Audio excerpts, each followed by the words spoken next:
84 म्हणजे काय याबद्दल मी आज कायदेशीर माहिती आपल्याला सांगणार आहे। संपूर्ण व्हिडिओ शेवटपर्यंत नीट बघा।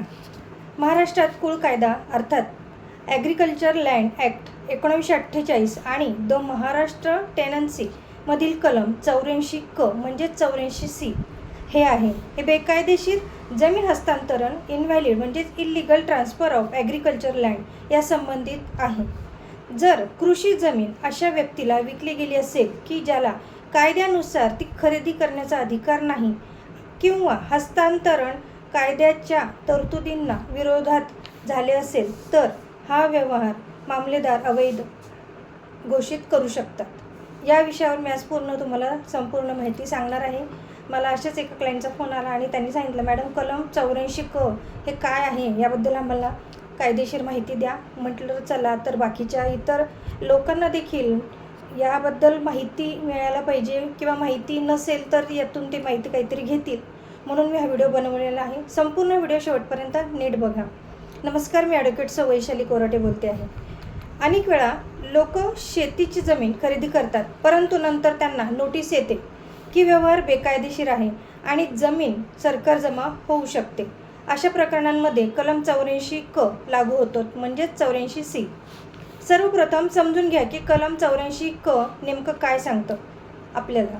तर महाराष्ट्र जमीन धारणा व कृषी जमीन अधिनियम 1948 च्या कलम 84 क नुसार जर एखाद्या जमिनीचे हस्तांतरण किंवा खरेदी विक्री महसूल अधिकारी म्हणजेच काय कायद्याच्या तरतुदीचे उल्लंघन करून झाले असेल तर मालमत्तेदार स्वतःहून म्हणजेच काय महसूल अधिकारी संबंधित व्यक्तीच्या अर्जावर चौकशी सुरू करू शकते। यानंतर संबंधित पक्षांना नोटीसही दिली जात असते आणि सुनावणी घेतली जात असते। जर चौकशीत व्यवहार बेकायदेशीर असल्याचे जर सिद्ध झाले तर मामलेदार म्हणजेच महसूल अधिकारी त्या व्यवहाराला अवैध घोषित करू शकतात। आता प्रश्न हा येतो की व्यवहार अवैध ठरल्यावर काय होतं, तर आपण ते बघू। कलम 84 क 3 नुसार अशी जमीन राज्य सरकारमध्ये जमा होते म्हणजेच वेस्टेड म्हणून होते, म्हणजेच त्या जमिनीवरील मूळ व्यवहार हा रद्द होतो आणि जमीन सरकारच्या ताब्यात जाते। तसंच विक्रेत्याने घेतलेली रक्कम जप्त करण्याची कारवाई देखील होऊ शकते।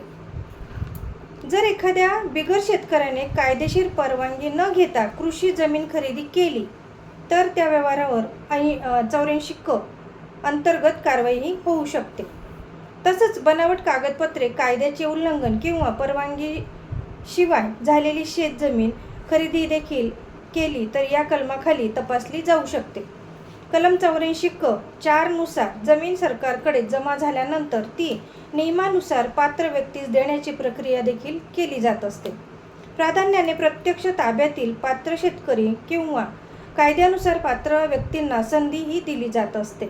तसंच याबद्दल शेती जमीन करण्यापूर्वी काही गोष्टी तुम्ही लक्षात ठेवा आणि त्या तपासणं अत्यंत गरजेचं आहे।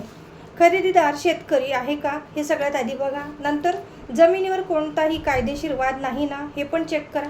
तसंच सातबारा उतारा व फेरफार नोंदी या आहेत का ते पण बघा आणि आवश्यक सरकारी परवानग्या घेतलेल्या आहेत का त्यांनी ते देखील नीट चेक करा। अनेक लोक कोट्यवधी रुपये खर्च करून जमीन खरेदी करतात पण कायदेशीर तपासणी मात्र करत नाही आणि नंतर 84 क ची नोटीस आल्यावर मात्र त्यांना मोठ्या अडचणींना तोंड द्यावं लागतं आणि त्यांना अडचणी ह्या निर्माण होत असतात। म्हणून कोणतीही जमीन खरेदी करण्यापूर्वी त्याच्यावर कुठल्या काही गोष्टी आहेत का ज्या बेकायदेशीर आहेत त्या तुम्ही नीट आधी चेक केल्या पाहिजे। त्यामुळे कोणती कृषी जमीन खरेदी करण्यापूर्वी अनुभवी वकिलांचा सल्ला देखील नक्की घ्या। आपल्याला ही माहिती कशी वाटली नक्की कमेंटमध्ये मेसेज करून सांगा आणि माझ्या चॅनलला फॉलो करा। धन्यवाद।